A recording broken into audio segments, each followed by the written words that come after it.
America's army of human guinea pigs and how they were used in secret drug experiments. I can't remember a thing. I can't remember. Come on, man. I don't want this stuff. For some, the nightmare never ends. I don't have a heart because of it. Because I can't touch my kids.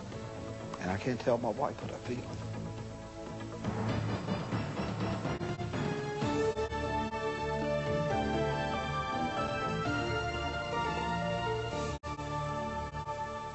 Good evening.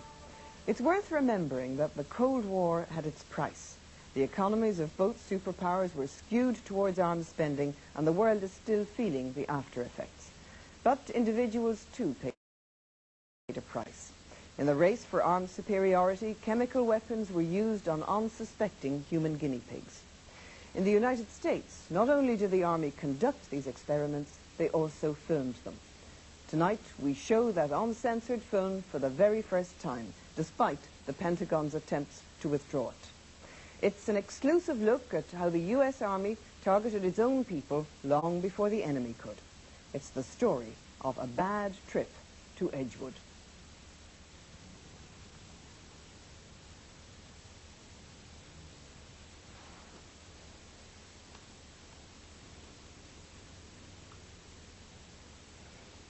I've served twice in Vietnam. I have never had anything that was so terrifying as that experience with the LSD. Never.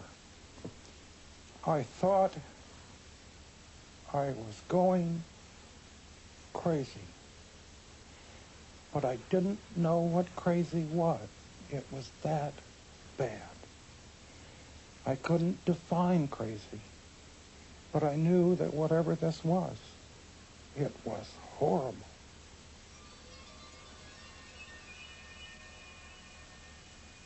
"90 miles north of Washington, D.C., stands Edgewood Arsenal, Maryland.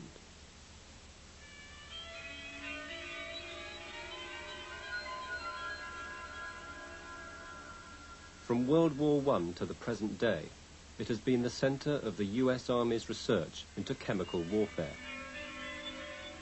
Within its laboratories, bizarre experiments took place. By giving a cat LSD, Edgewood Arsenal scientists could turn nature upside down.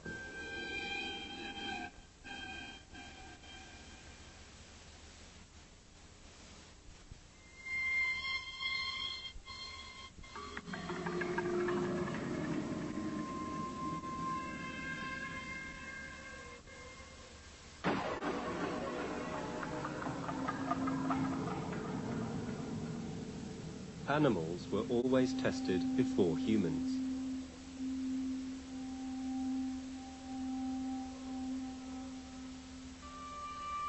Army scientists wanted to learn about the dose levels of nerve agents and chemical compounds, what would incapacitate and what would be lethal in an attack, and how their troops could defend themselves under attack.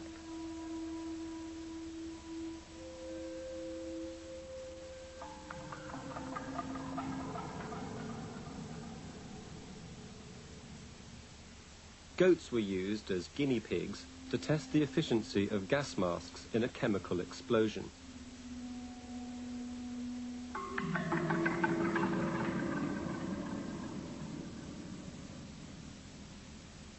But experiments were not confined to animals.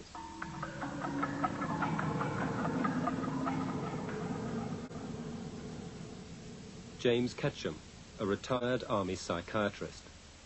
At Edgewood, his job was to ensure that the bright young soldiers recruited from army bases across America were fit to be medical volunteers. Then, he gave them chemical agents and measured their performance. I really don't think it would have been possible to develop this information without using human volunteers. You cannot generalize from the results in animals to the human. The human is generally much more sensitive to a given dose of a drug than any animal. And his ability to do so many things that animals can't do makes it impossible to predict the effects on that kind of behavior from animal work alone.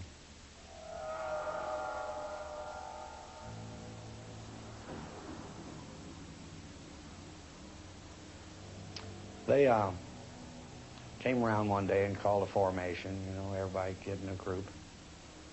And they started asking about who would like to go to Maryland to test new gas masks, over-the-counter cough medicine stuff. And I was thinking about it, and I had been doing a lot of guard duty, KP duty, you know.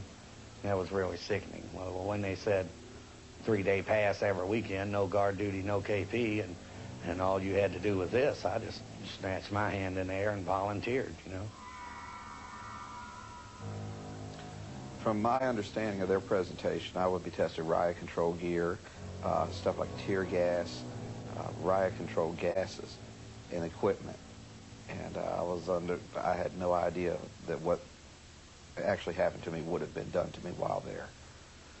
Some guys stuck their head in a sealed, like a cubicle thing, and they sprayed gas in their face. Some guys was operating tanks and stuff, and they sprayed it a cloud. They had to drive through the things.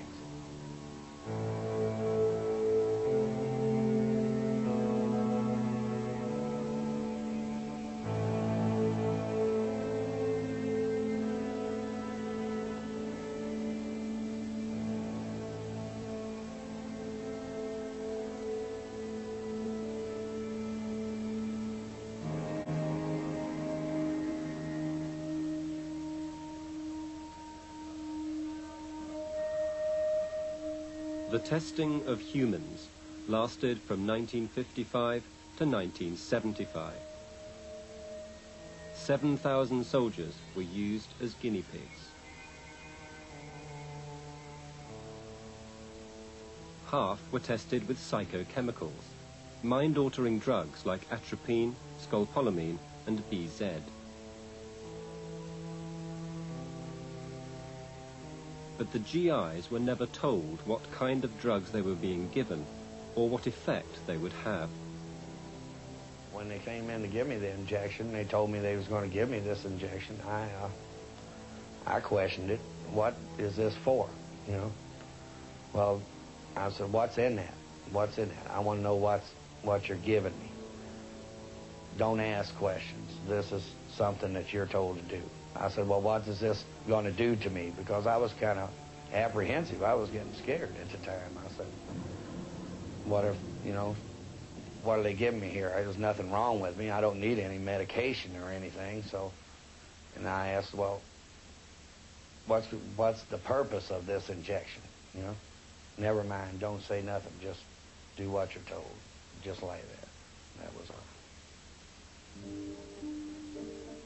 Several weeks later, on a windy, bitter, cold day, the same volunteer ran the course again. This time, he received a small dose of a chemical compound just before he started his run. The chemical involved was PCP, better known today as the dangerous and illegal drug angel dust.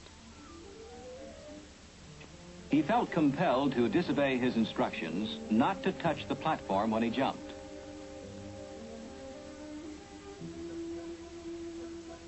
Although his vision was not impaired, he found it difficult to focus his attention on the next objective. His physical actions were noticeably slower.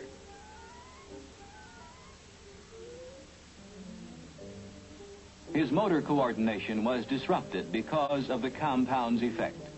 PCP gives the subject the delusion of unnatural strength. How do you feel? I feel pretty good, sir. Do you? Are you cold? No, I'm not cold at all. Are you tired? No, I'm not tired. Well, I could run. You could do some more, could you? Yes, sir. I could run. I run 100 miles right now. Is that right? You That's feel right. Pretty pepped up, huh? Uh-huh. I run through it, and now I feel good, and I'm not tired, and I can run through it again. You see what I mean? Yeah, hardly. Did Sergeant Ditchus give you any instructions about what you were supposed to do tomorrow? Sergeant Ditchus?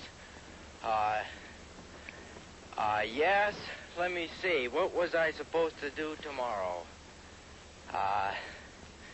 Tomorrow, what is today, Thursday? Today's Thursday, that's right. Today's Thursday, uh-huh. Well, tomorrow, wait a minute here. You lost some buttons, sir. I lost some buttons. Thousands of volunteers received doses of a secret compound called BZ. A small dose would lead to complete stupor for 3 days, followed by loss of memory.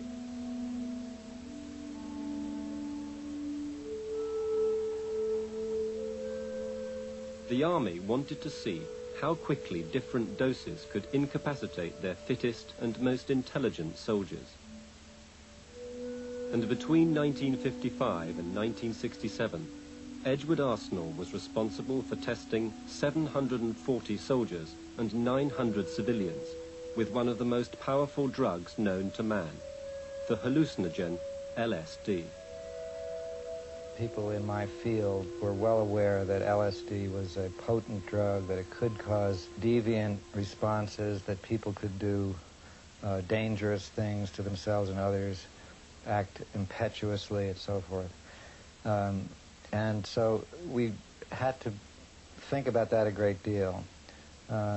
I didn't want to do any studies with LSD until we had a secure environment. And when we had a secure environment, by which I mean a fully padded room, a nursing staff around the clock, and when we had developed screening to the point that we could, we thought, identify individuals who were at risk for having a psychotic response to LSD, then we tentatively and cautiously began to give small doses. 2 hours later, the squad, all except the drill sergeant, now drugged with LSD, again was ordered to fall in. The response was not the same. Notice the volunteer who salutes several times. 5 minutes later, his severe depression caused the medical officers to end his participation in the test. But in marching, the drugged squad, although starting fairly well, gave a sluggish and ragged performance. After a few minutes, the men found it difficult to obey orders, and soon the results were chaotic.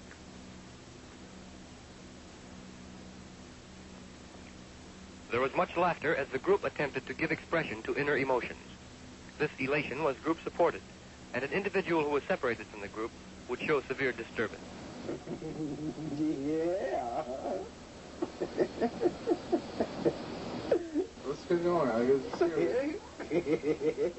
Volunteers were given doses of LSD between 3 and 10 times higher than the normal acid trip. Army records show in one case a man received a dose 100 times higher. I laughed for, seems like hours on end. I laughed and laughed and laughed until I couldn't hold my sides any longer. My sides were sore from laughter. It's like looking upwards and seeing spirals of glittering colors coming down, unwinding, vivid colors, different colors, colors that are really indescribable. I don't know, never seen colors like that.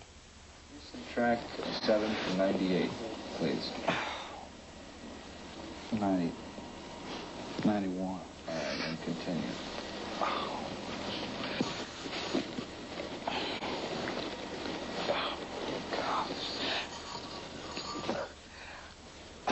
What will come next?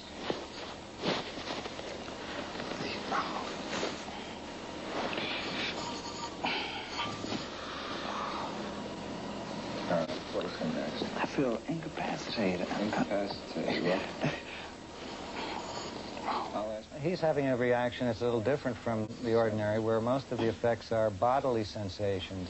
And in fact, he made the comment, I feel incapacitated. I think he must have been reading the brochure or something in advance.